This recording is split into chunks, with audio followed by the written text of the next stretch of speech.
Bien, vamos a continuar con la enseñanza número 19 de la serie Verdaderos Discípulos. Ya son 19 temas de la serie. Y este se titula Los obstáculos del discípulo. Son los obstáculos que cada persona que decide seguir a Jesús se va a encontrar en su vida. Y hay que sortear estos obstáculos que Jesús advirtió que en algún momento de tu carrera cristiana nos vamos a enfrentar.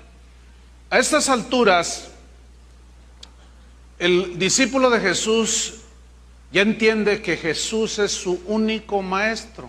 ¿Cuántos entienden eso?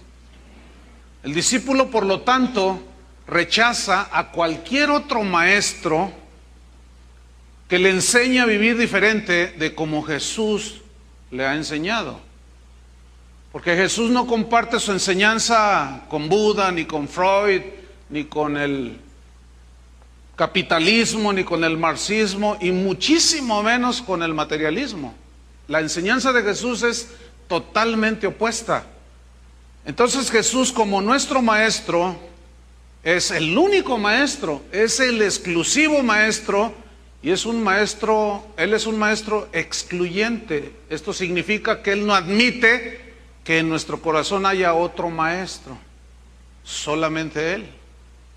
Él dijo que Él era el maestro por excelencia. Entonces el discípulo de Jesús no acepta las filosofías del mundo como forma de vida, como estilo de vida, mucho menos los criterios de la mente carnal. Tampoco acepta gurús como guías espirituales. El discípulo de Jesús no sigue lo que marca la moda filosófica, porque esa cambia constantemente. Tampoco el discípulo de Jesús sigue la moda de la psicología que priva en el momento. Tampoco la moda religiosa, que esa es cambiante como las otras demás. Filosofías y psicología son cambiantes. Ahorita es allá que cae el polvo de oro, allá el rato les cae ya una lechuga y el rato una piedra, y ahí van los cristianos. Pero el verdadero discípulo no sigue nada de eso. Le seguirán a él las señales, pero él no anda detrás de eso. El verdadero discípulo de Jesús camina siguiendo a Jesús, a la persona de Jesús. Fíjense que los profetas del Antiguo Testamento, todos sin excepción, denunciaron abiertamente los ídolos que Israel iba levantando constantemente a través de toda la historia en el corazón de ellos. Cambiaban a Dios y ponían otro ídolo, y a Dios lo hacían a un lado. Y Dios siempre mandó profetas.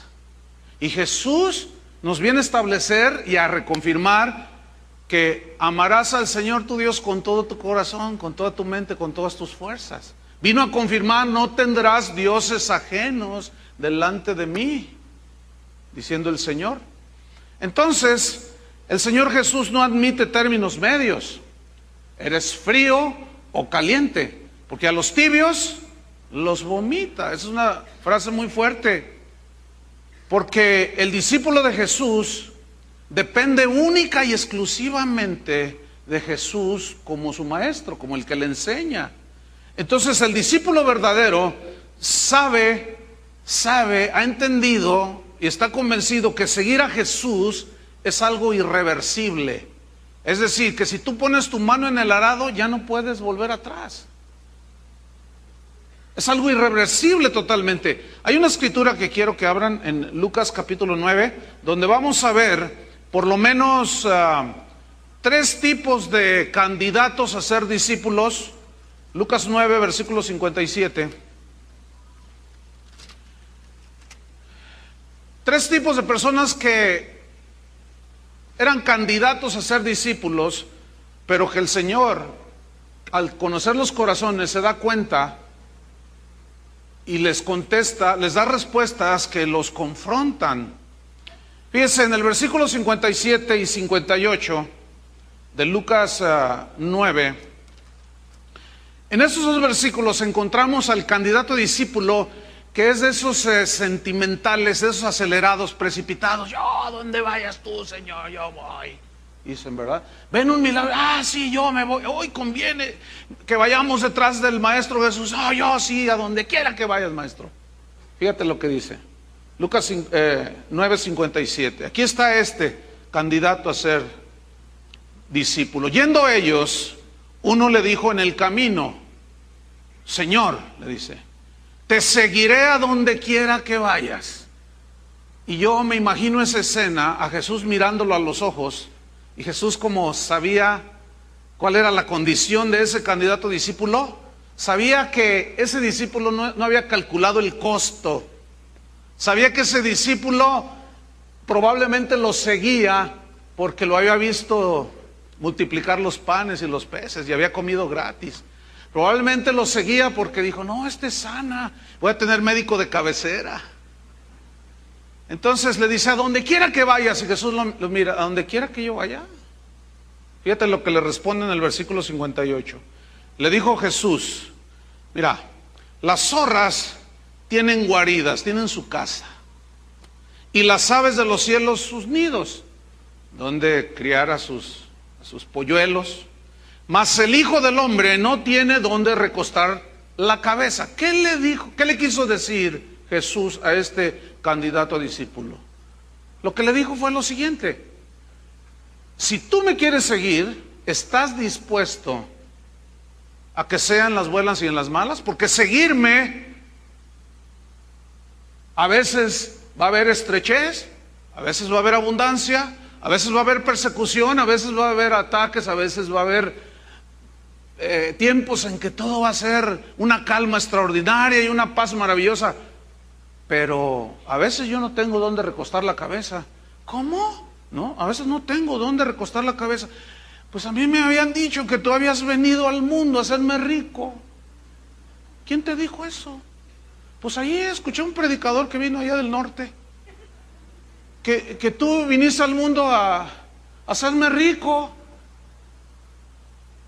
Pues te dijeron mal.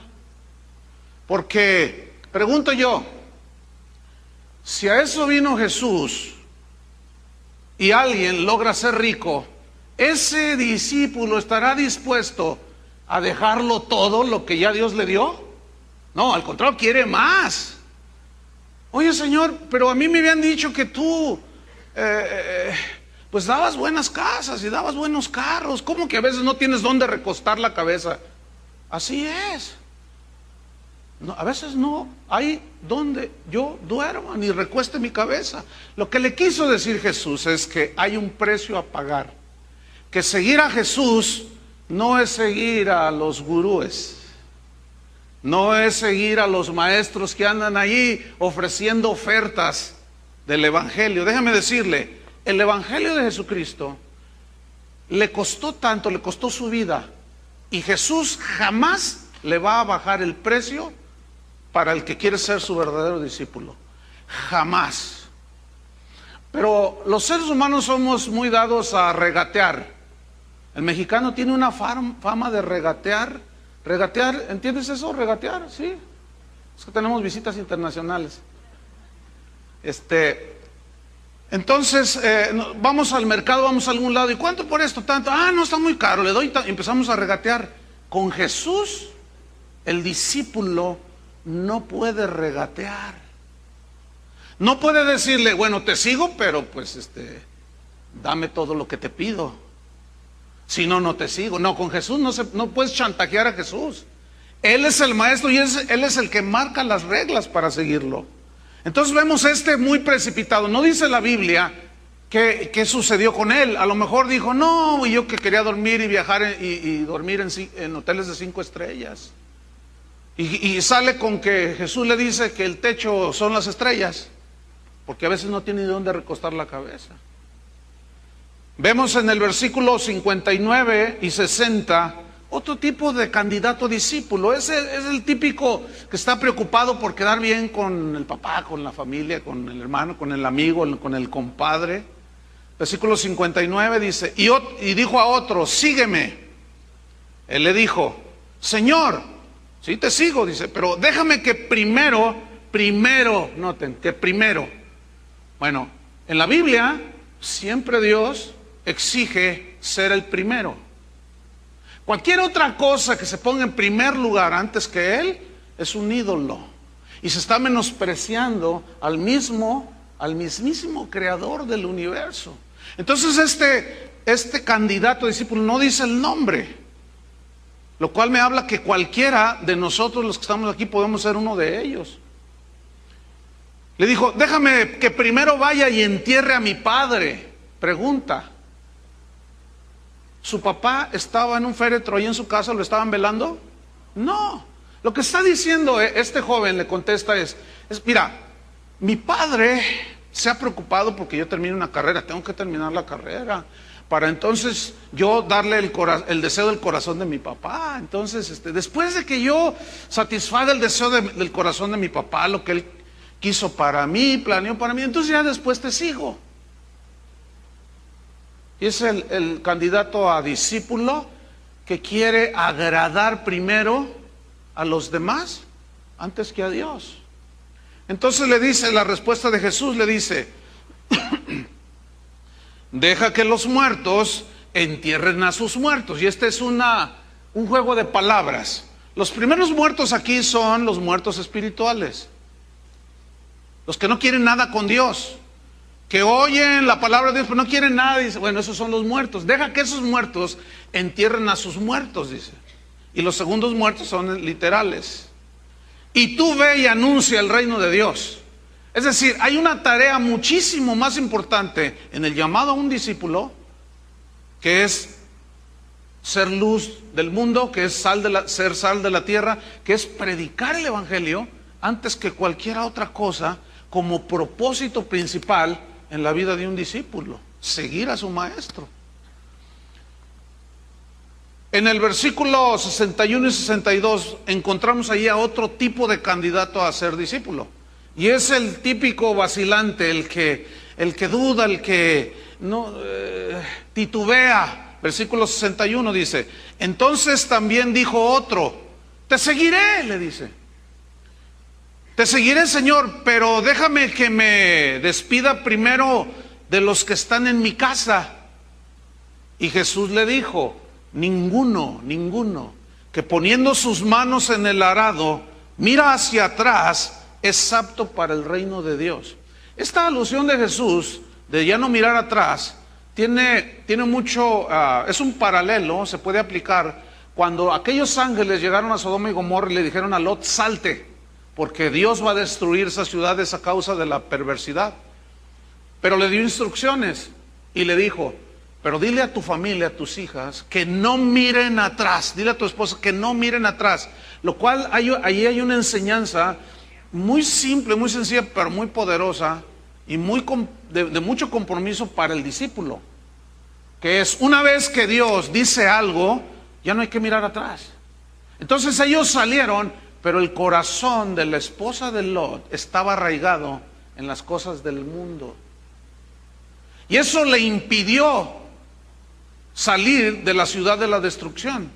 Entonces cuando ellos van caminando, Lot, pero allá atrás está nuestra casa, nuestro auto, nuestro todo. ¿Cómo vamos a salir? Vamos a dejar todo. No mires atrás, camina hacia adelante. Pero aquella mujer estaba tan arraigada en su corazón, el mundo y las cosas del mundo, que miró hacia atrás. Y en ese momento quedó petrificada, dice la Escritura. Entonces Jesús dice, cualquiera que pone sus manos en el arado y mira para atrás no es apto.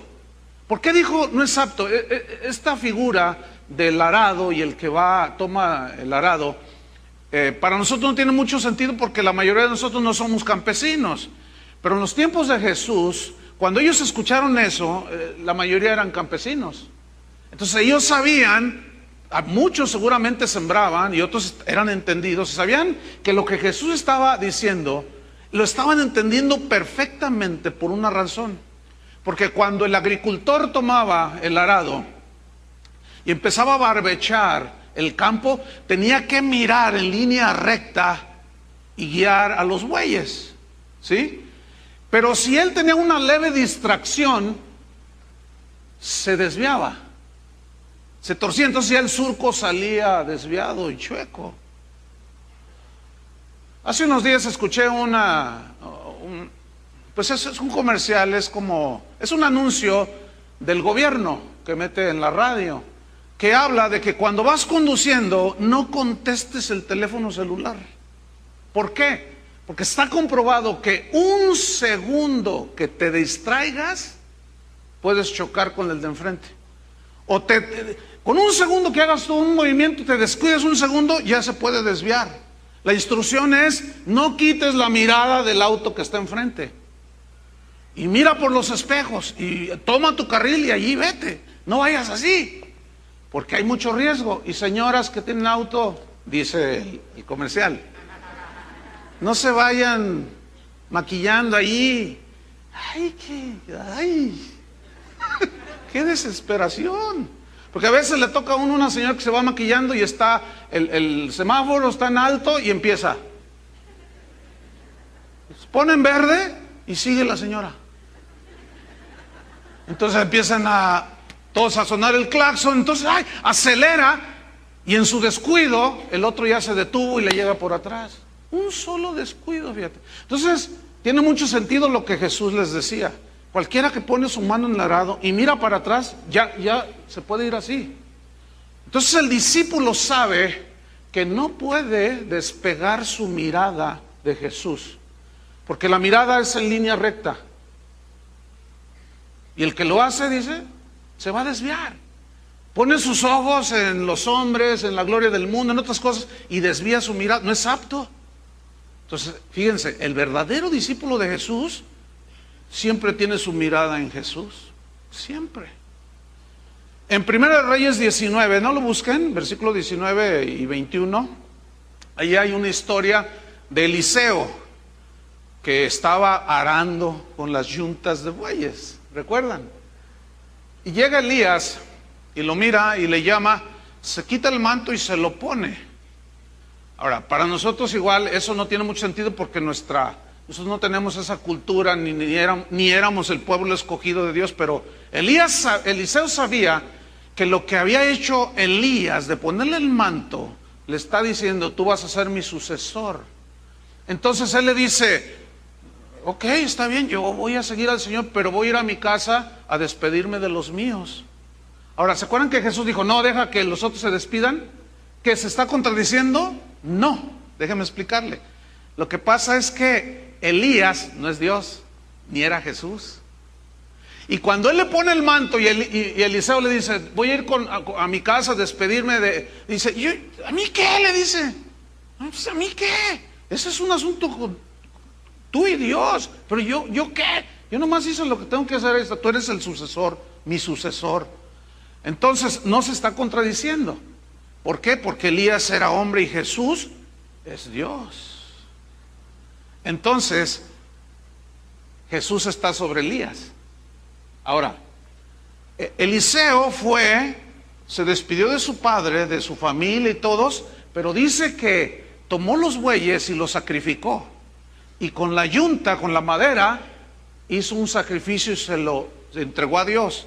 Es decir, ¿qué hizo Eliseo allí en ese momento? Él renunció a sus proyectos, a su visión personal, a sus anhelos, a todo lo que tenía, porque tener una yunta de bueyes en ese tiempo costaba mucho dinero. Es como hoy tener un tractor, cuesta una buena lana, un buen billete, decimos acá.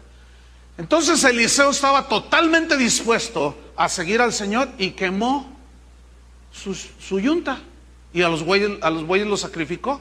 Entonces el discípulo de Jesús lo debe de seguir a él sin doblez, dejándolo todo, con una disposición a seguir y a obedecer la voluntad de su maestro. Porque como les dije en una de las enseñanzas pasadas, en los tiempos de Jesús la gente escogía a sus maestros. Los griegos escogían, yo quiero ser discípulo de Aristóteles. El discípulo escogía, pero en el caso de Jesús, no. En el caso de Jesús, Él nos escoge a nosotros. Porque Él dice, yo los elegí a vosotros, no ustedes a mí. Entonces, Él te elige y te dice, sígueme. Pero el discípulo de Jesús debe de entender que debe de seguirlo sin doblez, dejándolo todo. Como Mateo, que dejó su mesa llena de dinero cuando Jesús le dijo, sígueme. Y dejando la mesa de los impuestos le siguió. Y cuando Pedro y Andrés estaban pescando, síganme, les dijo. y dejando sus redes, le siguieron. Ahora, ¿significa esto que si tú vas a seguir a Jesús, mañana vas a renunciar a tu trabajo? No, no, no, no. Lo que la Biblia enseña es que no que dejes en este momento lo que estás haciendo. Si Dios te lo pide, porque algunos, fíjense, algunos tienen proyectos personales y cosas que cuando se convierten, el Señor están dentro del plan de Dios, pero otros no. Por ejemplo, en el caso de Eliseo, de Mateo, de Simón, de Andrés, de los que fueron apóstoles, ellos recibieron un llamamiento para ser apóstoles. Y eso requería tiempo completo, toda su vida entregada. El asunto es esto: si alguno de ustedes que dice que son discípulos, un día Dios lo llamara, justo en el momento en que tu negocio va viento en popa y estás ganando mucho dinero, ¿estarías dispuesto a dejar todo para seguirlo a Él? Ahí es donde ya empieza el problema. Ahí es donde empiezan los obstáculos. Ahí es donde ya algunos dicen, ay, como aquel joven rico que llegó con Jesús: Maestro, ¿qué haré para la vida eterna? Bueno, los mandamientos te sabes. Pues sí, mira, esto y esto y esto. Ah, bueno, mira, vende todo lo que tienes y dalo a los pobres. Ah, no, dice, todo menos eso, lo que me ha costado hacer mi dinero, para que tú me digas que se lo dé a los demás. Eso es exactamente lo que quiero. Ahora, no a todos les va a pedir que vendan todo y se lo regalen a los pobres. ¿Por qué? Porque el caso de ese joven era la avaricia. Y él no estuvo dispuesto a dejar todo para seguir a Jesús. Le fue más importante el dinero que el mismo Jesús. Entonces, no. Realmente aquí a mí me surge una pregunta que siempre me hice desde que me convertí. Yo me pregunté y dije, ¿por qué tan drástico el llamado de Jesús? ¿Por qué es tan definitivo la exigencia de Jesús a seguirlo? Es un poco duro. Pero al paso del tiempo entendí por qué. Porque la grandeza de su sacrificio no puede exigir menos. Él se entregó totalmente a su obra redentora, ¿sí o no? Él no murió, no medio murió en la cruz, no. No medio que lo golpearon y después ya se corrió y se escondió. No. Él sufrió todo, su entrega fue total. Su obra de salvación fue completada. No puede exigir menos más que le entreguemos toda la vida. Eso es lo menos que exige. Amarás al Señor tu Dios con todo tu corazón, toda tu mente, todas tus fuerzas. No puede ser menos. Hay una historia de un gran hombre, un músico él, un gran concertista de violín, que estaba dando en Alemania un concierto y estaba la gente ahí embelesada escuchando aquel concierto, aquellas notas tan maravillosas del melancólico violín. Entonces cuenta esa historia que estaba entre las primeras filas una chica que estaba embelesada, ¿no?, con aquellas notas del violinista. Cuando termina el concierto, la chica se le acerca al violinista y le dice, maestro, dice, daría mi vida por poder tocar como usted toca. Y el maestro violinista le dijo, muchacha, eso es exactamente lo que yo di. ¿Entendieron o no? Si no, le seguimos, que eso no tiene que ver nada con la salvación. Si lo entendieron, está bien. Eso es exactamente lo que yo di, muchacha, mi vida para poder tocar así. Yo conozco músicos que ensayan 8 horas al día. Pregúnteme cómo tocan, pues muy bien, dan su vida. Los discípulos son de 24 horas, porque hay discípulos domingueros, como usted comprenderá, o como algunos comprenderán. Son discípulos domingueros que nada más desempolvan la Biblia el domingo. Qué triste, ¿no? Pero Jesús no puede rebajar el precio. No, todo o nada. Esa es la consigna de Jesús. Él no admite servir a dos señores. Él no admite, porque no se puede servir a dos señores.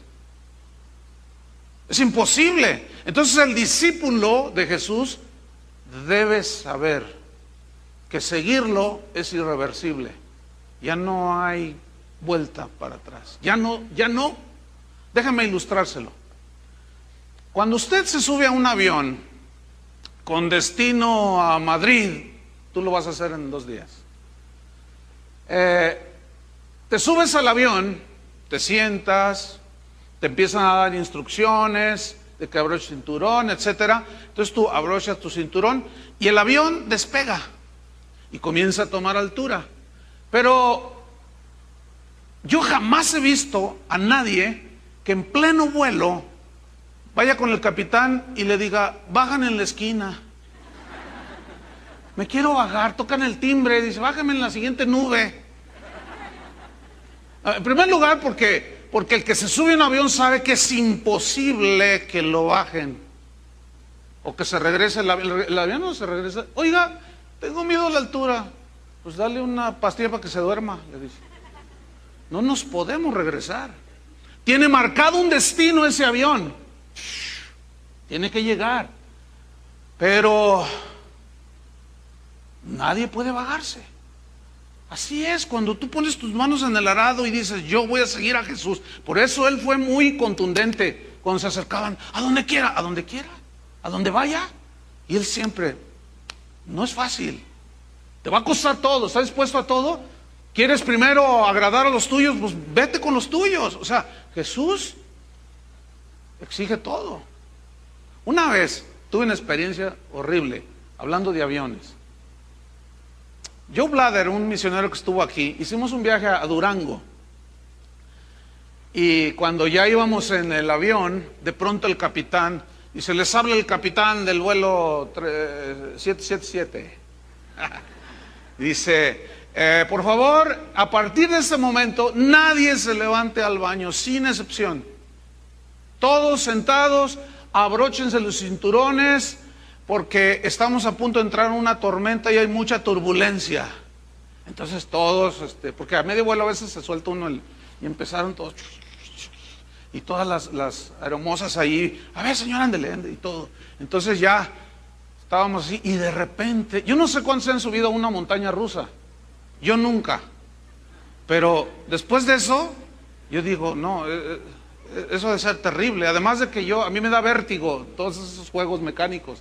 No me subo, no puedo. Y de repente sentimos una caída. Después nos dijeron que fue más o menos de 1000 metros. ¿Te imaginas 1000 metros? Porque las bolsas de aire vienen así las corrientes y lo que se dio fue esto. Entonces vamos y de repente es horrible, hermano. Es algo horrible. Se te sube todo acá y se te quiere salir por acá. Es horrible. Y de pronto una y luego empieza. Es horrible, hermano. Miren, cuando aterrizamos, felizmente, en Durango, yo nunca había visto eso. Hasta el capitán y las aeromosas del vuelo, todos vomitamos. Fue espantoso, hermano. No, y yo, Blader, pobrecito, cuando bajó iba así todo, ya le iba agarrando. Sale el capitán, justo cuando nosotros vamos bajando, y sale todo blanco así. Y todos, aquello ni le cuento cómo quedó el avión. Era horrible, hermano. Pero ¿sabe una cosa? Nadie se bajó.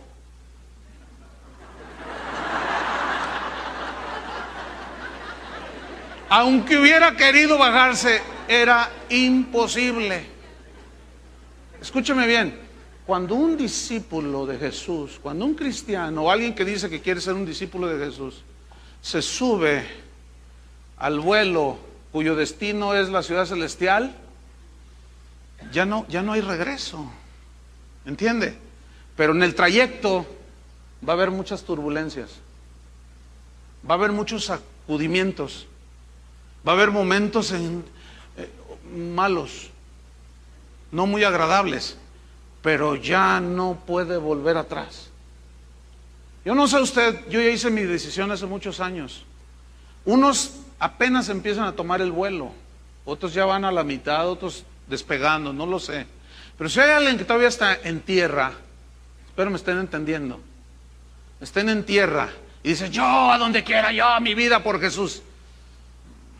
Calcúlale, Porque una vez arriba, ya no te puedes echar para atrás.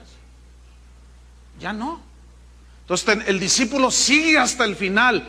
Además, el destino que tenemos, pues Pablo dijo lo siguiente, que esta leve tribulación momentánea, solo unos cuantos años, hermanos, solo un poco más. ¿Cuántos anhelan que Jesús ya venga? Eso debe ser un anhelo de la iglesia, porque la esposa y el espíritu dicen, ven.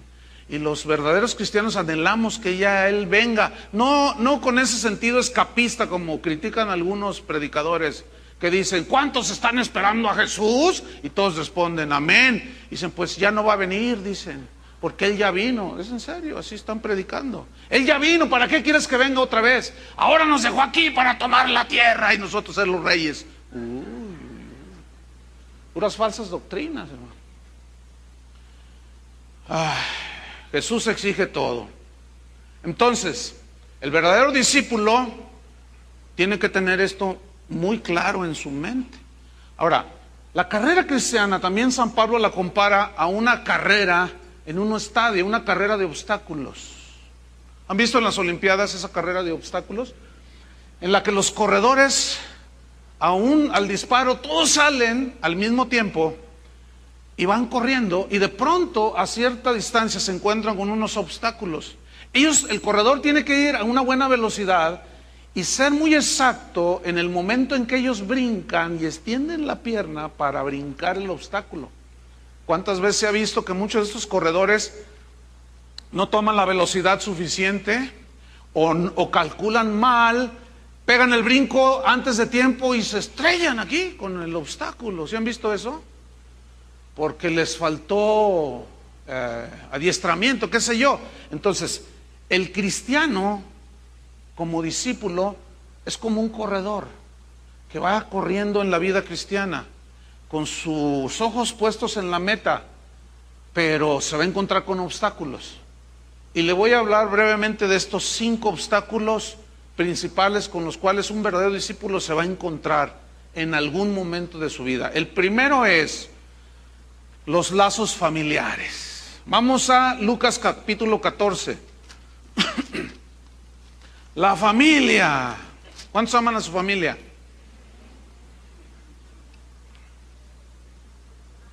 ¿Cuántos tienen mamitis? Suegritis casi a nadie le da, ¿verdad? Lucas 14, versículo 25. Esa es una enfermedad casi extinta. Lucas 14, 25 dice, fíjense, pongan mucha atención cuando leen, acuérdense de esto. Grandes multitudes iban con él. ¿Cuántos? Grandes. Y entre la multitud pues hay simpatizantes, hay gente como Judas, verdaderos discípulos, hay de todo. En la multitud se pierde, uno se pierde entre la multitud. Pero Jesús conoce y sabe el corazón de cada uno. No se nos olvide eso. Bueno, la escena es más o menos así. Dice que grandes multitudes iban con él. Y volviéndose les dijo, lo cual yo puedo entender cuando dice volviéndose, que él va adelante y todos lo siguen atrás, ¿no? Y viene la multitud y él va caminando y de repente se detiene y los mira y les dice. Y todos, ¿qué les dijo? Versículo 26. Si alguno viene a mí, cualquiera de ustedes, viene a mí y no aborrece a su padre y a su madre y mujer e hijos y hermanos y hermanas y aún también su propia vida, no puede ser mi discípulo. ¿Qué está diciendo Jesús? Que aborrezcamos a nuestro padre, madre, hermano, hijos. No, déjame explicarle. El problema es la traducción aquí. Y no tanto la traducción, está bien traducido. El asunto es este, mire. Esa expresión de aborrecer es una expresión propia de la cultura judía. Eso es lo que se llama y se conoce como hebraísmo. ¿Qué es un hebraísmo? Son expresiones propias de la cultura judía, que se van acuñando, se van formando, así como los mexicanos tenemos nuestros mexicanismos, ¿entiende?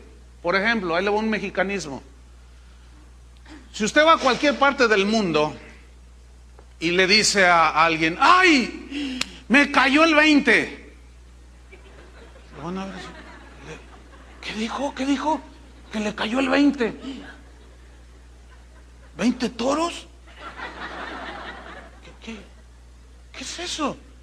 Si hay un mexicano ahí entre la multitud, dice, ¡ay! Y este está entendiendo. Porque para nosotros me cayó el 20, ya entendí. Ese es un mexicanismo, una expresión propia de los mexicanos. Pero los demás no van a entender. Y así en España hay españolismo, ¿sería lo correcto? ¿En Dallas hay los dalasismos? No sé. ¿En Estados Unidos los gringuismos? Sí, o sea, son expresiones propias de cada cultura. Bueno, cuando Jesús les dice, el que no aborrece a padre o madre no significa odiar, porque entonces él ya está contradiciendo con amarás a tu prójimo como a ti mismo. No, entonces este es un hebraísmo, esta es una expresión que significa amar menos, preferir menos que a Dios. Entonces cuando él dice el que no aborrece, o sea, el que no prefiere, el que prefiera más a su padre, a su hermana, a sus hijos, qué sé yo, que a mí, no es digno de mí. Y aún el que prefiera salvar su propia vida, no es digno de mí. ¿Por qué? Porque Dios está sobre todas las cosas. Dios es más que tu papá, Dios es más que tu mamá, Dios es más que nuestros hijos. Y ahí ese es uno de los obstáculos con los cuales muchos discípulos, tarde que temprano, nos vamos a enfrentar. Imagínate, ahí tenemos a unas, este es el típico ejemplo, una señora que se convierte a Cristo, verdaderamente. Entonces llega a su casa y el marido empieza a ver cosas extrañas. Oye, ¿tú qué? No, es que ya me hice cristiana, le dice. Entonces el hombre, pues obviamente, no porque le dice soy cristiana, ya el hombre, yo también. No, lo primero que hay es un rechazo y son ataques, calumnias y persecución. Bueno, entonces este hombre reacciona como es su naturaleza, en la carne, y comienza a atacar a la señora. Entonces le dice... Él dice dentro de sí, a ver, vente, vámonos a emborrachar. Es más, póstrate ante ese santo. ¿Qué vas a hacer? ¿Qué vas a hacer? Ay, pues no sé. No, deberías de saber. O sea, si tú prefieres lo que te dice él, ella, la suegra, el tío, qué sé yo, y quieren alejarte del camino de Dios, y tú haces lo que ellos te dicen por la presión, tú no eres apto. No puedes ser un discípulo de calidad. Ahora, si el marido te dice, oye, quiero que cuando regrese tengas todo listo para luego salir juntos y vamos a llevar a la familia. A ver, entonces ¿sí entendieron? Y eso me gusta. No, aquí es cuando se prefiere a lo que dicen los demás, que te quieran apartar de Cristo. Ese siempre va a ser un obstáculo que tú vas a tener que enfrentar tarde o temprano. Otro de los obstáculos son los proyectos personales. ¿Cuántos tenían proyectos personales antes de venir a Cristo? A ver, yo también. Yo tenía mis proyectos, yo quería ser ingeniero, tenía mis sueños, mis visiones de éxito. Pues como todo el mundo, como toda la gente en el mundo. Y quería hacer esto y quería hacer lo otro y más allá. Tenía sueños hasta de ser un tipo Che Guevara.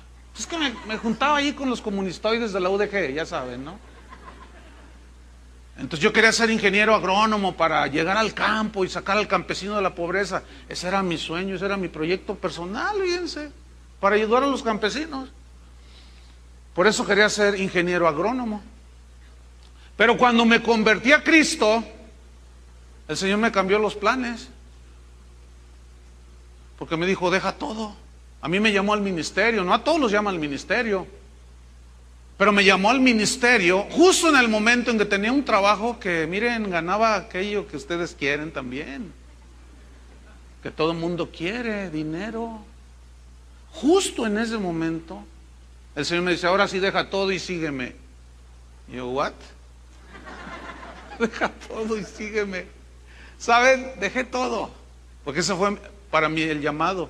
A mí me dijo, deja todo. y dejé todo. Bueno, ya como cristiano tracé mi propio plan, tracé mi propio deseo y anhelo y proyecto personal. ¿Saben qué quería hacer yo dentro del ministerio? Yo quería ser evangelista, porque me gustaban los evangelistas. Es que llegaban y pues se asustaban los demonios.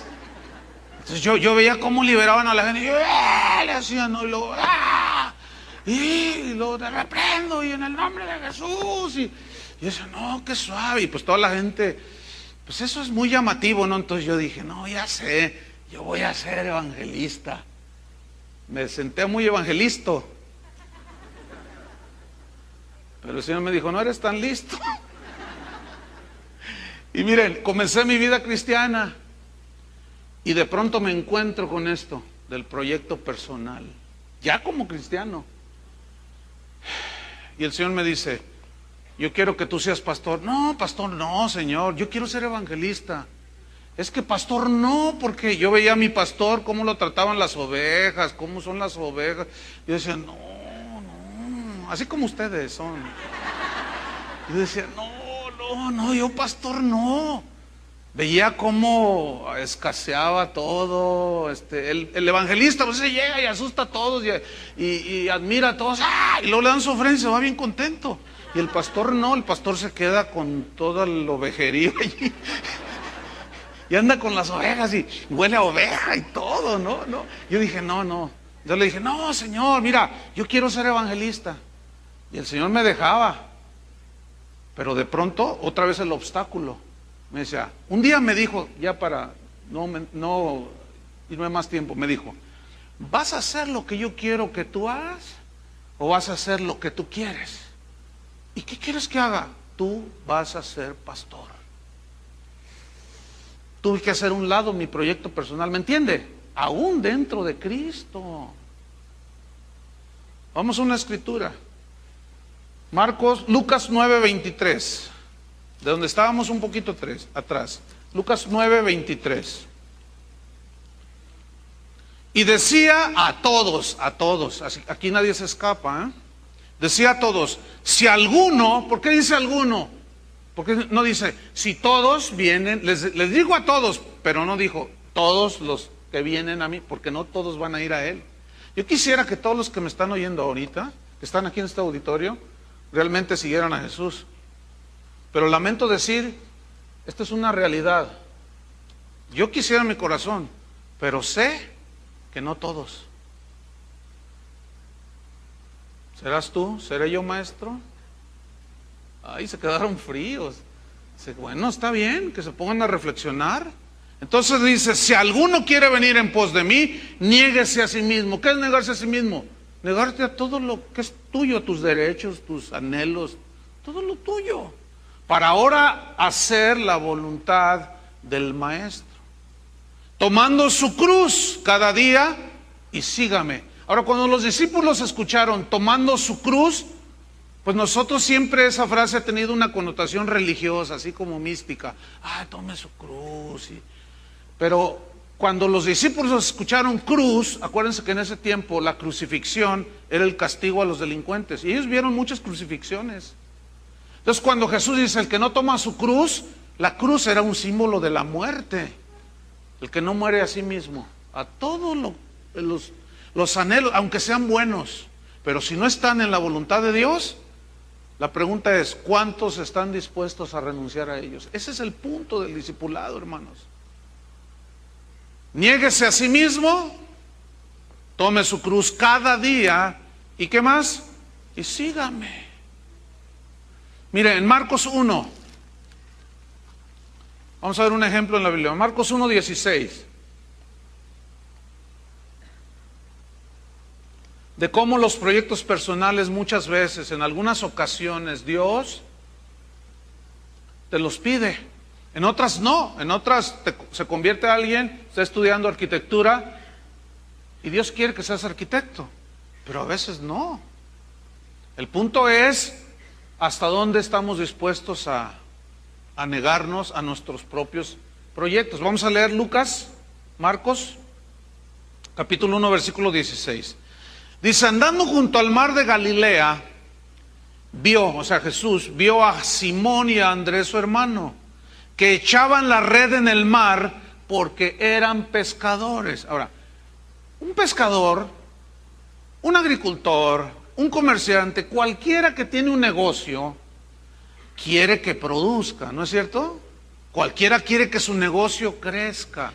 Bueno, cualquiera quiere que su negocio le dé para comer y un poco más, para extender sucursales por todo el país. Esa es la visión siempre de un empresario. Bueno, humanamente yo estoy convencido de que Pedro y Andrés tenían en mente pues crecer el negocio de la pesca.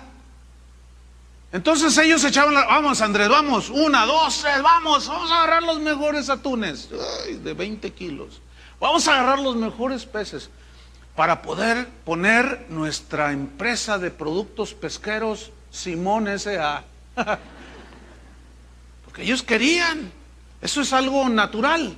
Eso es algo que toda la gente quiere hacer. Ellos pensaban en sus hijos.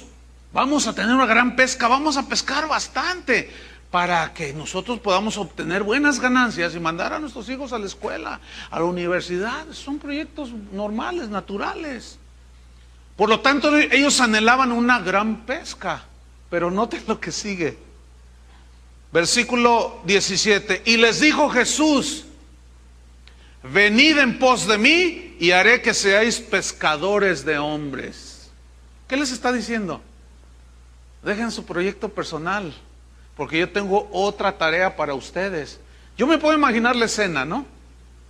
A Pedro y a Andrés. Vengan y los haré pescadores de hombres. ¿Qué dijo? ¿Qué dijo Andrés? Que dejemos el negocio, que dejemos la empresa. ¿Eso dijo? Sí. ¿Y qué hacemos? Y mirando a Jesús ahí enfrente, así. ¿Sí o no? Pero dejen eso, yo les voy a cambiar de empleo. Los voy a hacer pescadores de hombre. Y ellos como que, ¿pescadores de hombre? Un malandrín aquí, un chanta como dicen allá, dice, pescadores de hombre. Ah, los hombres tienen dinero. Yo voy a ir a pescar a los peces gordos de la ciudad.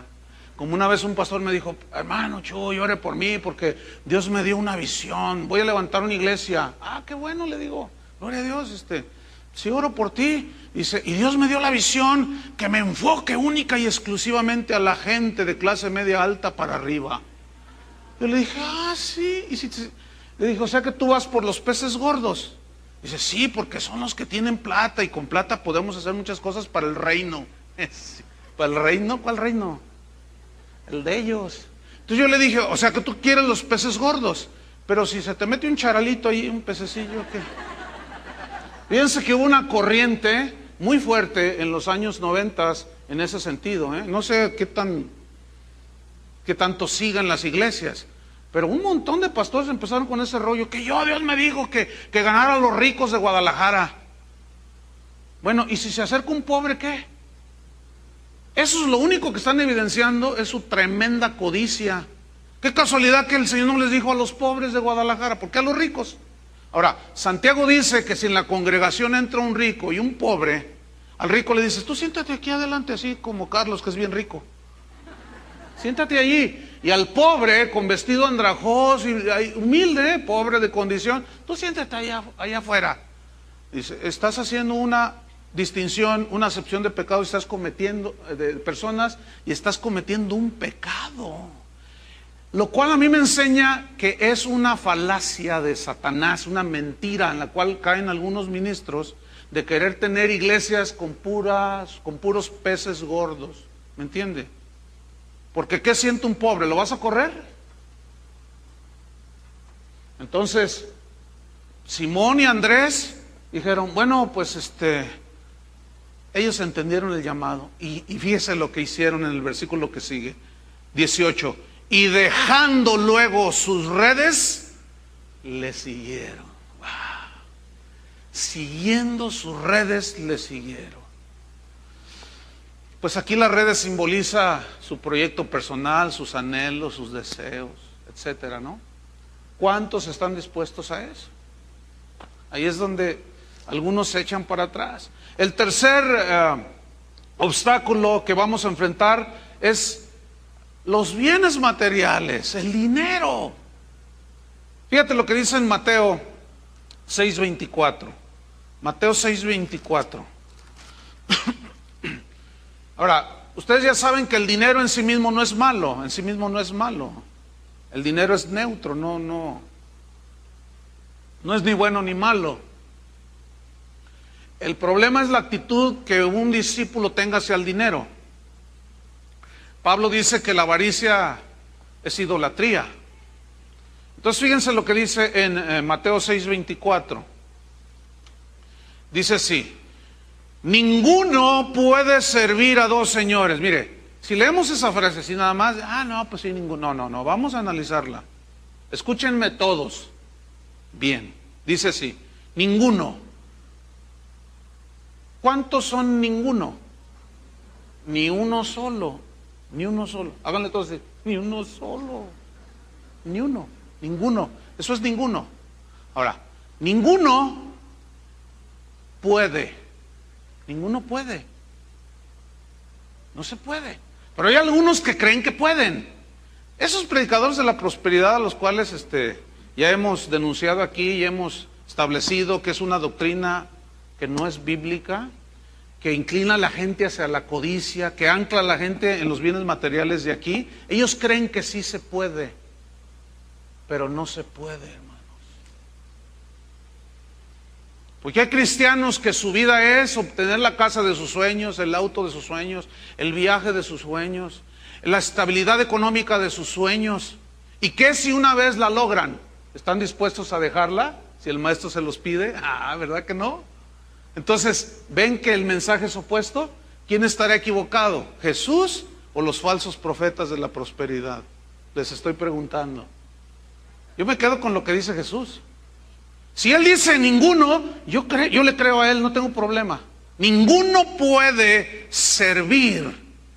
Aquí servir viene de la palabra griega doulos, que significa, también se traduce esclavo.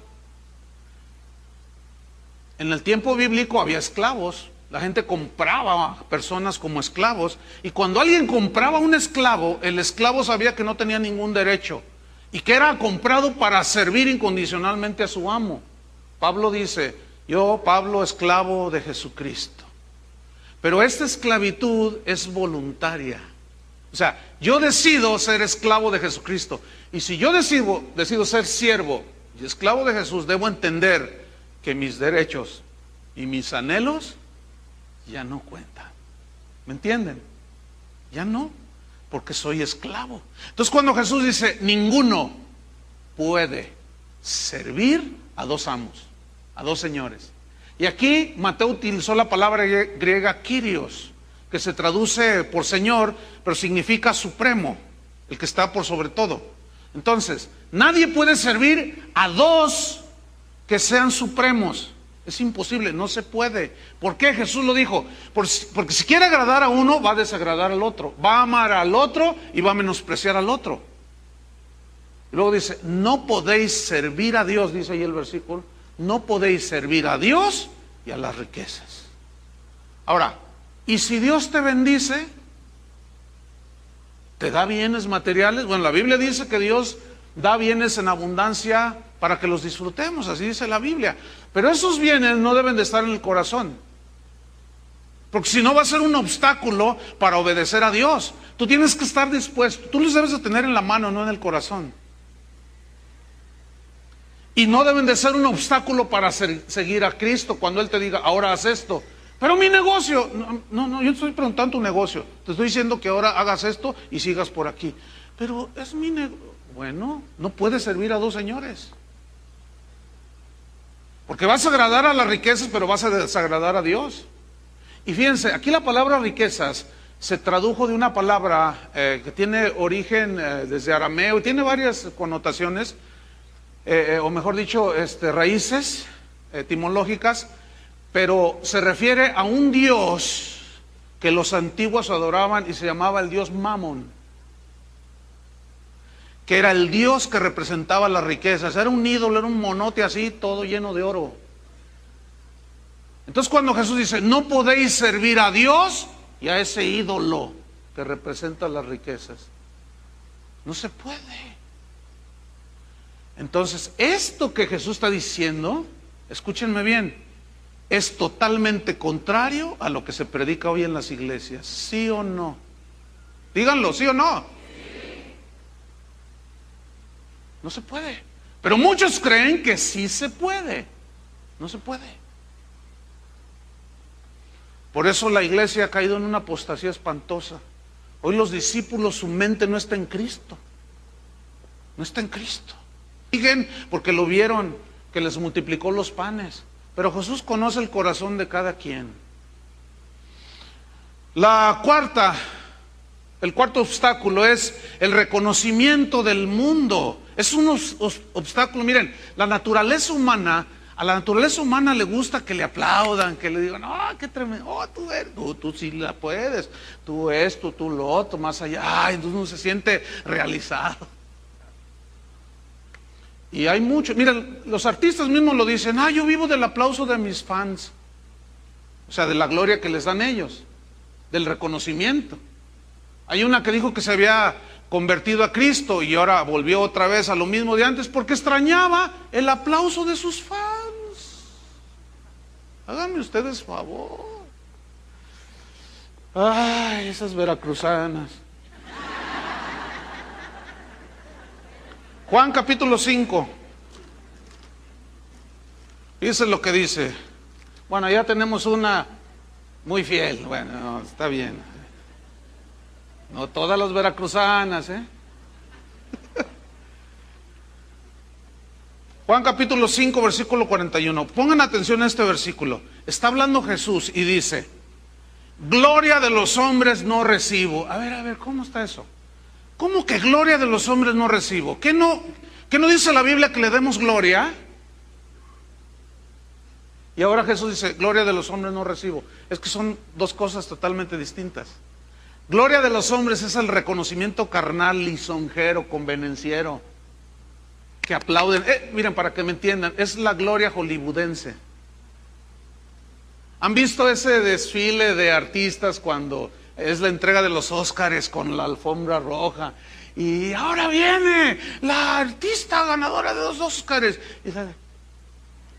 Y todas, y las fotografías. Y todo. Y luego, la pareja del año. Y sale ahí, y todo, riéndose, luciendo sus mejores galas, luciendo sus mejores ropas, sus alhajas, sus collares de $2 millones. Y todos, wow, y ahí está toda la gente, 50, 800 millones de personas viendo el desfile hollywoodense. Y todos así, ya me vi, dicen algunos. Como dice el profeta de por allá, allá es vecino de nuestros visitantes. Esa es la gloria del hombre. Entonces Jesús dice, esa gloria no quiero yo. Yo no vine a pisar alfombras rojas, ni a recibir premios Grammys, ni a recibir Óscares. Yo no quiero la gloria de los hombres. ¡Wow! Y todos se quedaron así. Ahora, fíjate, otro versículo. Juan 7, versículo 18. Fíjate este versículo, y esto se los dedico a nuestros queridos y amados graduados, que ahora ya creen que pueden predicar. ¿Sí pueden predicar ya? Este se los dedico con todo respeto. Ahí les va. El que habla por su propia cuenta, su propia gloria busca. ¿Les gustó, graduados? ¿Saben qué significa eso? Que el hombre de Dios, la mujer de Dios, el predicador de Dios, el maestro de la palabra, no tiene su propio mensaje. No habla lo que se le ocurre. No habla de las modas filosóficas, psicológicas y religiosas. No trae su propio mensaje. El verdadero ministro de Dios predica el mensaje de Jesús. ¿Escucharon eso? Porque si ustedes predican sus propios rollos, es porque quieren su gloria, o están buscando su gloria. ¿Por qué? Esos son los predicadores que le predican a la gente cosas que les gusta. El predicador de Dios no siempre va a hablar cosas, es más, casi nunca, porque el evangelio es confrontativo. El evangelio te desnuda, el evangelio saca, porque la palabra de Dios es como una espada que penetra y discierne los pensamientos y las intenciones del corazón. Pero si tú quieres tu propia gloria, vas a predicar lo que le gusta a la gente, no lo que dice Dios. Y Jesús, fíjate lo que dice: el que habla por su propia cuenta, que trae su propio mensaje, su propia gloria busca. A ti no te debe de importar quedar bien con los hombres. Miren, yo les he dicho una vez, os voy a repetir, a mí no, de veras, soy sincero, no me interesa lo que usted piense de mí. Es más, le doy permiso de que me critique, de todas maneras lo hacen. Le doy permiso de que usted, mire, a mí no me interesa lo que usted piensa de mí, de veras, hermano. Usted puede decir de mí lo que usted quiera, que vengo de Marte, que no sé, lo que usted quiera. ¿Sabe por qué? Porque a mí lo que me interesa es qué piensa el Señor de mí. Mire, usted no murió por mí, ni yo por usted. Entonces a usted no le debe importar lo que yo pienso de usted, como a mí no me importa lo que usted piense de mí. A usted le debe de importar lo que Dios piensa de usted. Aquel día cuando rindamos cuentas, yo quiero que el Señor me diga a mí, y usted con Él, que me diga a mí: bien, buen siervo y fiel. Bien, buen siervo y fiel. Entra en el gozo de tu Señor. Buen siervo y fiel. ¿Fiel a qué? Fiel a la palabra, fiel a Dios. Pablo decía: si yo agradara a los hombres, no sería siervo de Cristo. No busquen agradar a los hombres.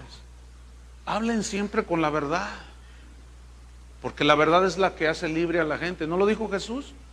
Conoceréis la verdad y la verdad os hará libre. Pero si ustedes buscan su propia gloria, ustedes van a hablar sus propias cosas y van a sacar sus revelaciones locas que muchos locos traen por ahí. No, hermanos, el mensaje, yo les decía que no me interesa lo que hablen, lo que piense la gente de mí, y es en serio. ¿Vieron cómo me quita el sueño? Que digan lo que digan. ¿Por qué? Pues no me interesa. A mí me interesa lo que piense de mí el Señor, porque a fin de cuentas Él fue el que murió por mí, ¿no? Y si a Él me hizo un llamado a predicar la palabra de Dios, yo tengo que predicar la palabra de Dios. Y Pablo dijo: ay de mí si no predico el evangelio. Y a los Gálatas les dijo: me he hecho vuestro enemigo por decirles la verdad. Pues lo siento mucho, pero se los dije porque los amo. Y como dijo aquel reformador de la iglesia en la Edad Media: prefiero herirlos con la verdad que matarlos con la mentira.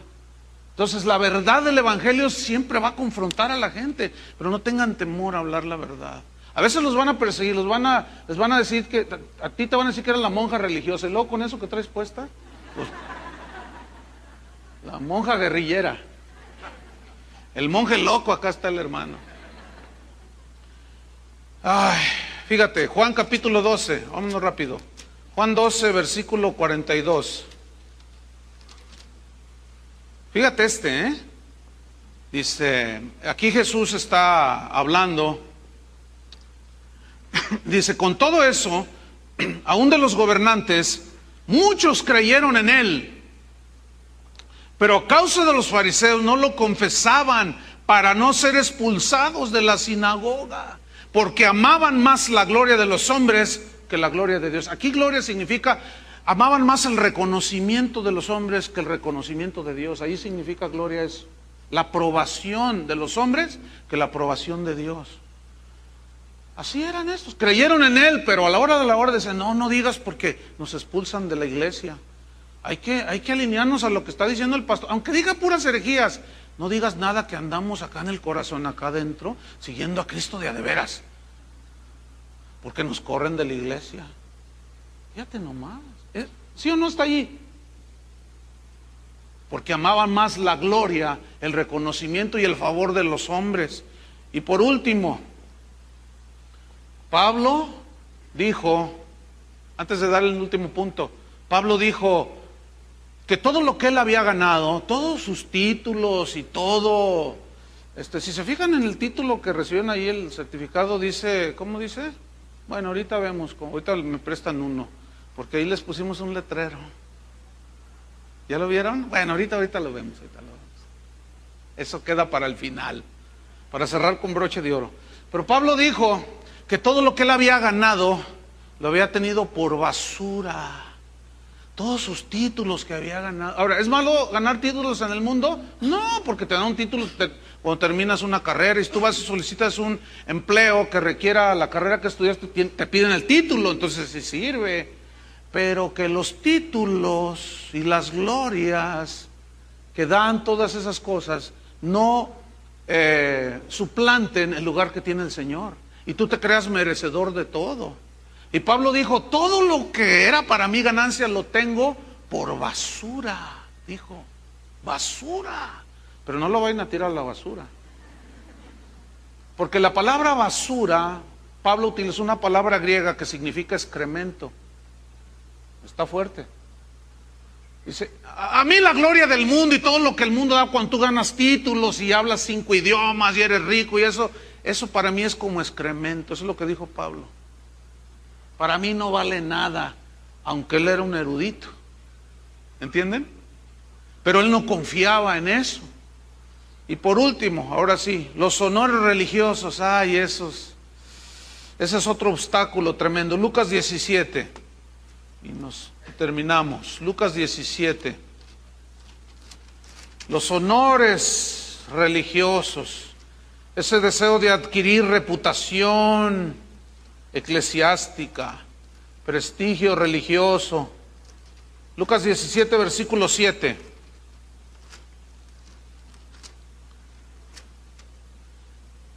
Dice así, pongan atención, ¿quién de vosotros, pregunta Jesús, teniendo un siervo o un esclavo que ara o apacienta ganado, al volver él del campo de hacer su tarea, le dice, pásate, siéntate a la mesa? Dice, pues nadie hace eso, ¿no? Versículo 8.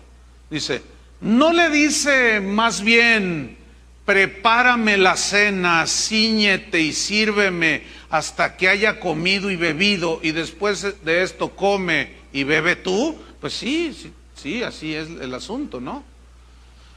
Versículo 9, ¿acaso da gracias al siervo porque hizo lo que se le había mandado? Y dice Jesús, no, pienso que no. Ahora, escuchen el versículo 10. Así también vosotros. Vosotros. ¿Quiénes son vosotros? Los discípulos. Cuando hayáis hecho todo lo que os ha sido ordenado, decid, siervos inútiles somos, pues lo que debíamos hacer, hicimos. Mire, siervos inútiles también es una expresión hebraica, judía, y significa no merecedores. O sea, nosotros, significa lo siguiente, que Dios nos llama a hacer algo. Por ejemplo, Él dijo, vayan y prediquen el evangelio a todo el mundo, y prediquen, pongan su mano sobre los enfermos, estos sanarán. Entonces, una vez que tú cumples la tarea de siervo,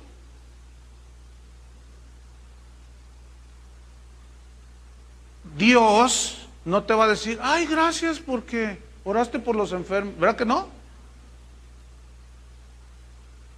Antes digan, siervos inútiles, o sea, no merecemos, ¿cómo? Nosotros somos siervos.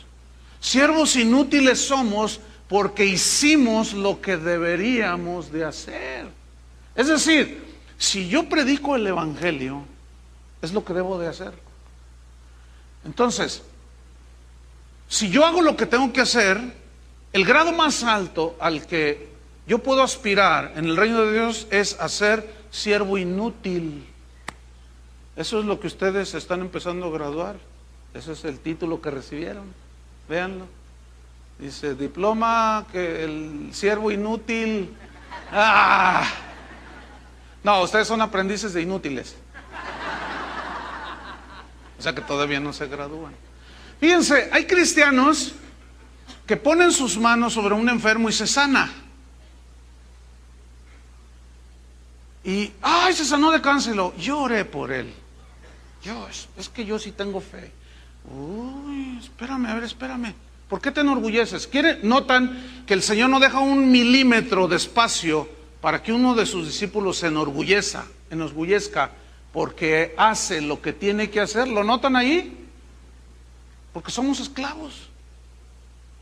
Entonces, imagínate un discípulo enorgullecido porque hizo lo que tenía que hacer. Ese no es un concepto en la Biblia, no es bíblico.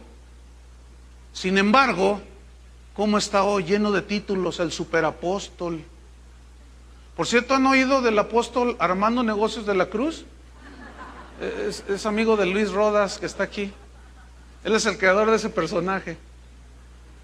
Y ese deseo, hermanos, de reconocimiento eclesiástico, que yo soy el gran ungido, tú eres el gran inútil, eso es lo que... Porque si haces lo que tienes que hacer, siervo inútiles somos, porque hicimos lo que deberíamos de hacer. Fíjense, hace unos días que estuve fuera del país, se me acercó una hermana y me dijo, fíjate que una hermana de la congregación fue a Guadalajara y visitó tu congregación y estaba admirada. Yo dije, ¿de qué? Yo dije, ojalá y diga de la presencia de Dios. Y dice, estaba admirada de que no traes guardaespaldas. ¿De veras? Dice, sí. ¿Qué creen? Miren, yo fui a casa de oración. Chuy Olivares no tiene guardaespaldas. Yo lo estuve siguiendo, me quedé casi al final. A lo mejor estaba viendo la hermana. Querida hermana, admirada. Yo lo estuve siguiendo. Casi salí al final con él. Agarró su familia y se fue. No había guarú. Lo único que andaba por ahí era Héctor, el chupón. Y está chiquito así. Ese es mi guardaespaldas.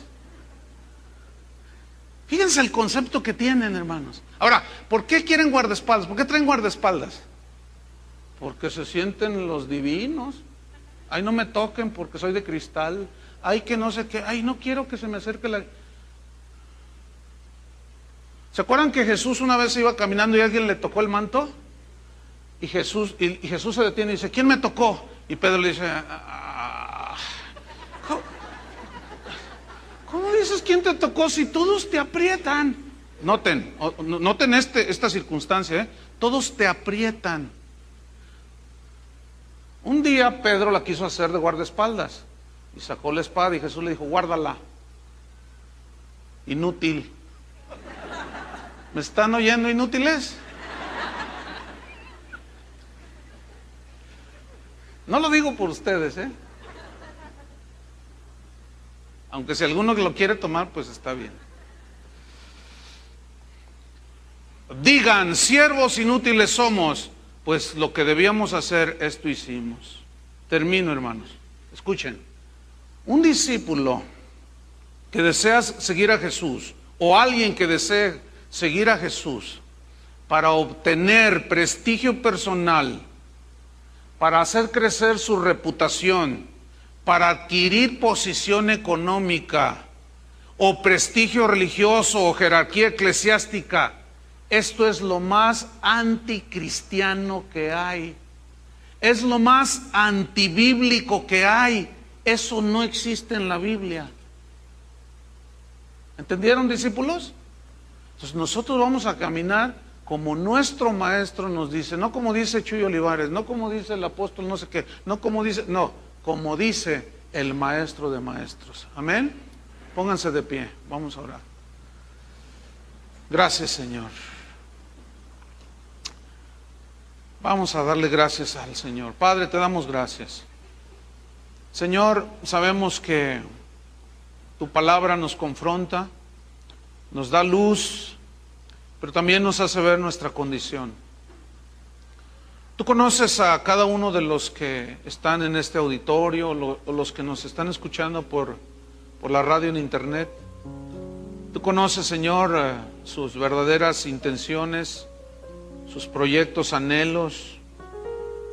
Tú conoces cuáles son nuestros puntos débiles y tal vez para algunos sea más difícil romper con los lazos familiares en el sentido de preferirte a ti o preferirlos a ellos. Otros están enfrentando sus propios proyectos en contra de los proyectos tuyos. Otros están en la búsqueda de lo material solamente y no se puede servir a dos señores. Otros buscan la gloria del mundo, están buscando que el mundo los reconozca. Otros buscan la gloria dentro de la iglesia, el reconocimiento. No, esto no es para nosotros, hermanos. Para nosotros es caminar con Jesús, cediendo nuestros derechos, nuestros planes. Porque déjenme decirles, aún los planes de Dios son mejores que los nuestros. Sus pensamientos son mejores. ¿Por qué no entregar todo a Jesús? ¿Por qué no decirle al Señor: Señor, yo te firmo una hoja en blanco con mi nombre, llénala como tú quieras? ¿Cuántos están dispuestos? Díganle al Señor: Señor, yo firmo simbólicamente una hoja en blanco para que tú la llenes. Porque nadie que hace un negocio firma nada en blanco, ¿verdad que no? Sin embargo, con Jesús, Él no nos va a fraudear, Él no nos va a mentir, no nos va a robar. Al contrario, nos prometió vida eterna. Nos prometió a todos los que le siguen fielmente. Nos prometió que en ese trayecto, en ese viaje, en ese vuelo, va a haber tempestades, va a haber sacudimientos, pero hermanos, el destino es seguro. Ese avión no se cae, ese barco no se hunde. Ese barco, ese avión llegará, hermanos, al destino final. Padre, te damos gracias, te bendecimos y que cada quien tome su decisión de una manera personal. Pero como dijo Josué, yo y mi casa serviremos al Señor. Y esta casa de oración, que es casa de Dios, te seguiremos, Señor. Trataremos de no desviarnos ni a derecha ni a izquierda, con los ojos puestos en Jesús. Que tu palabra sea lumbrera a nuestro camino y vamos a saber dónde pisar. En el nombre de Jesús te damos las gracias. Amén. Que Dios les bendiga, hermanos. Bien, vamos a continuar con la enseñanza número 19 de la serie Verdaderos Discípulos. Ya son 19 temas de la serie.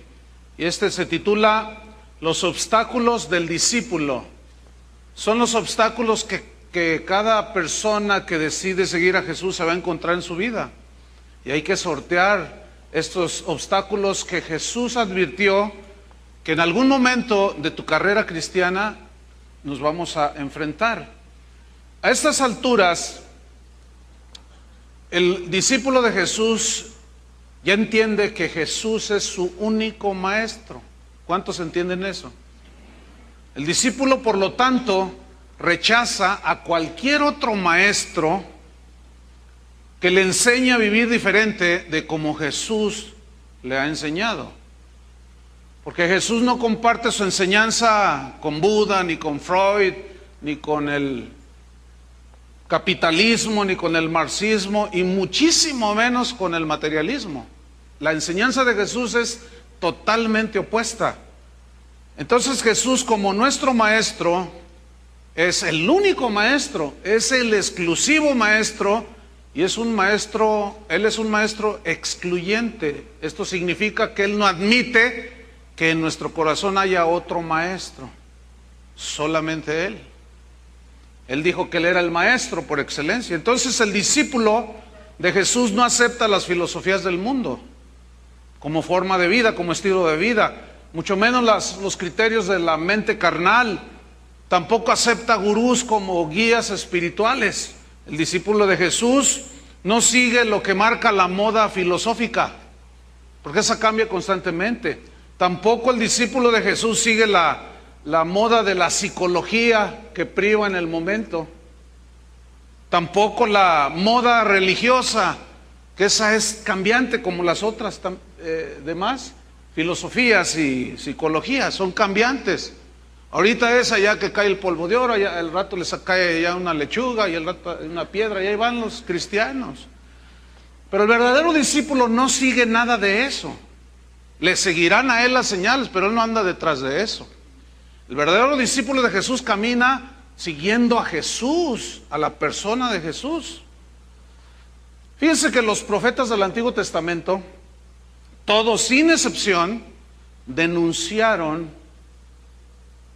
abiertamente los ídolos que Israel iba levantando constantemente a través de toda la historia en el corazón de ellos. Cambiaban a Dios y ponían otro ídolo, y a Dios lo hacían a un lado. Y Dios siempre mandó profetas. Y Jesús nos viene a establecer y a reconfirmar que amarás a esos versículos. Encontramos al candidato discípulo que es de esos sentimentales, de esos acelerados, precipitados. Yo, ¿dónde vayas tú, Señor? Yo voy. Dicen, ¿verdad? Ven un milagro. Ah, sí, yo me voy. Hoy conviene que vayamos detrás del Maestro Jesús. Ah, yo sí, a donde quiera que vayas, Maestro. Fíjate lo que dice Lucas 9:57. Aquí está este candidato a ser discípulo. Yendo ellos, uno le dijo en el camino: Señor, le dice, te seguiré a donde quiera que vayas. Y yo me imagino esa escena, a Jesús mirándolo a los ojos, y Jesús, como sabía cuál era la condición de ese candidato discípulo, sabía que ese discípulo no había calculado el costo. Sabía que ese discípulo probablemente lo seguía porque lo había visto multiplicar los panes y los peces y había comido gratis. Probablemente lo seguía porque dijo, no, este es sana, voy a tener médico de cabecera. Entonces le dice, a donde quiera que vayas. Y Jesús lo mira, a donde quiera que yo vaya. Fíjate lo que le responde en el versículo 58. Le dijo Jesús, mira, las zorras tienen guaridas, tienen su casa, y las aves de los cielos sus nidos, donde criar a sus polluelos. Mas el Hijo del Hombre no tiene donde recostar la cabeza. ¿Qué le dijo? ¿Qué le quiso decir? Señor tu Dios, con todo tu corazón, con toda tu mente, con todas tus fuerzas. Vino a confirmar, no tendrás dioses ajenos delante de mí, diciendo el Señor. Entonces, el Señor Jesús no admite términos medios. Eres frío o caliente, porque a los tibios los vomita. Es una frase muy fuerte, porque el discípulo de Jesús depende única y exclusivamente de Jesús como su maestro, como el que le enseña. Entonces el discípulo verdadero sabe, ha entendido y está convencido que seguir a Jesús es algo irreversible. Es decir, que si tú pones tu mano en el arado, ya no puedes volver atrás. Es algo irreversible totalmente. Hay una escritura que quiero que abran en Lucas capítulo 9, donde vamos a ver por lo menos 3 tipos de candidatos a ser discípulos. Lucas 9, versículo 57. 3 tipos de personas que eran candidatos a ser discípulos, pero que el Señor, al conocer los corazones, se da cuenta y les contesta, les da respuestas que los confrontan. Fíjense, en el versículo 57 y 58 de Lucas 9, en ese decir Jesús a este candidato a discípulo, lo que le dijo fue lo siguiente: si tú me quieres seguir, ¿estás dispuesto a que sean las buenas y en las malas? Porque seguirme, a veces va a haber estrechez, a veces va a haber abundancia, a veces va a haber persecución, a veces va a haber ataques, a veces va a haber tiempos en que todo va a ser una calma extraordinaria y una paz maravillosa. Pero a veces yo no tengo dónde recostar la cabeza. ¿Cómo? ¿No? A veces no tengo dónde recostar la cabeza. Pues a mí me habían dicho que tú habías venido al mundo a hacerme rico. ¿Quién te dijo eso? Pues ahí escuché un predicador que vino allá del norte, que tú viniste al mundo a hacerme rico. Pues te dijeron mal. Porque, pregunto yo, si a eso vino Jesús y alguien logra ser rico, ¿ese discípulo estará dispuesto a dejarlo todo lo que ya Dios le dio? No, al contrario, quiere más. Oye, Señor, pero a mí me habían dicho que tú pues dabas buenas casas y dabas buenos carros. ¿Cómo que a veces no tienes dónde recostar la cabeza? Así es. No, a veces no hay donde yo duerma ni recuesto